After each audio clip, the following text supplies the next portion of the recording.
Alright, so some of y'all have probably been wondering, I know I had some comments on some of my other videos about this car, whatever became of it. So anyway, I've had it a little over a year now, and I just wanted to kind of show you the updates. Don't really look a whole lot different, but boy, does it drive good now, and got all the bugs worked out of it pretty much.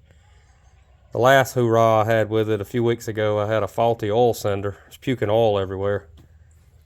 Coated the whole bottom of the car with oil, so be careful about that with the part store oil senders. But just kind of wanted to show you what basically took place to make this Series 62 engine, I'm sorry, not Series 62, thinking about a Cadillac, Series 2 3800 supercharged engine work in a 93 Lumina Z34 OBD2 at work engine that is in an OBD1 car.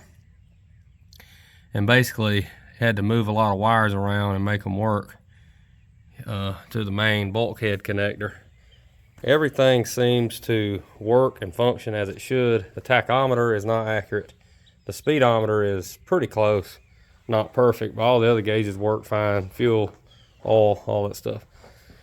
So I just wanted to kind of show you the car again, crank it up, let it run for a minute, just kind of show you that it does actually run. Just recently put new tires on it. Got a stereo system so I can play my Southern gospel music. Haven't really done much inside. I would like to do some major upgrades in here, most of which is going to consist of using some dye. Doing like a blue interior, blue and white, something like that. I hate this gray with passion, but it is what it is. So, of course, all the gauges lights up. And everything functions. The temperature seems to be very accurate. You can hear the fans come on once it gets to about halfway. Voltmeter is accurate, fuel gauge is accurate. Tachometer is, in my opinion, not very accurate. It may not be as off as far as I think, but I would assume, like right now, it looks like it'd be pretty accurate. But going down the highway, 70, 80 miles an hour, it's reading like 1,800 RPM. And with the low gear that these Z34s came with, it should be reading a little more. But that's really not a big deal. I managed to break my shifter, so if anyone has a fix for that, let me know in the comments.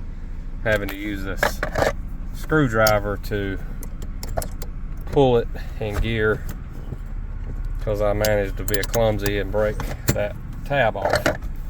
So anyway, again, nice work on the stereo. But overall, it's pretty original, pretty stock looking.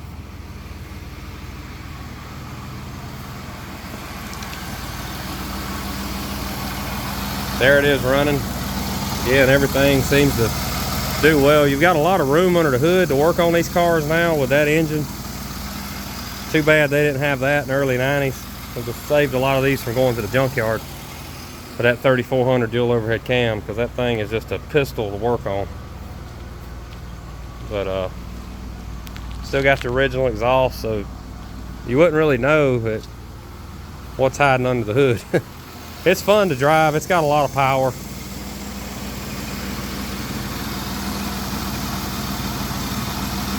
As of right now, I'm really not interested in selling the car. I mean, I guess anything has a price. You know, there's a lot of classic older cars I'd love to own, so, you know, if one day somebody wanted it more than I did, I'd probably sell it. But I know the early 90s stuff, a lot of that stuff's going on up in value, but it's just a fun car to drive.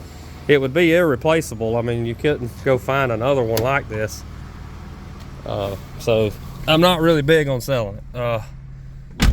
It would have to be, you know, worth my while to sell it. I know some of y'all had asked about that, but as far as doing the conversion, if you had some mechanical know-how, it probably wouldn't be too bad to do the conversion.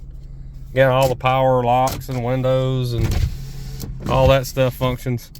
So everything's wired up and powered up. So I've put about 1,000 miles on it now.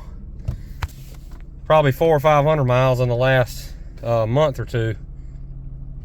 Finally got all the kinks worked out. just mainly the kink was I was worried about leaks, and sure enough, the oil pressure sending unit decided to screw up. Had that fixed, and I've got a little bit of an exhaust tick. I tried to tighten some of the stuff up, but I'm working on these model cars is just not my cup of tea. So that's one disadvantage I have with these, is I have to a lot of times rely on general mechanics, and you better not tell them that you got an engine swapped car or they will run fast. We had to have a power steering hose made for this car when Shannon worked on it. Shannon Hawkins here in town did all the wiring, and very, very reasonable of what he did, and great work that he did. So he does it just part-time. Unfortunately, it'd be nice if he did it all the time for full-time, but he's got a pretty good job at a plant, so it's hard to leave that sometimes. But anyway, if you have any questions, I'll do my best to answer them. I'm not really an encyclopedia on this car.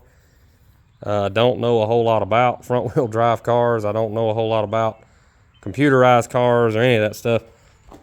Luckily, everything's new, rebuilt on this car, but if something blows up, I can't work on it. I'll have to have it worked on. So this car is just like owning that Tahoe for me. I don't like working on them. Even though it's a lot easier to work on under the hood if I need to do an alternator or water pump or something underneath, as low as this thing is to the ground, you got to get it up on the lift. So,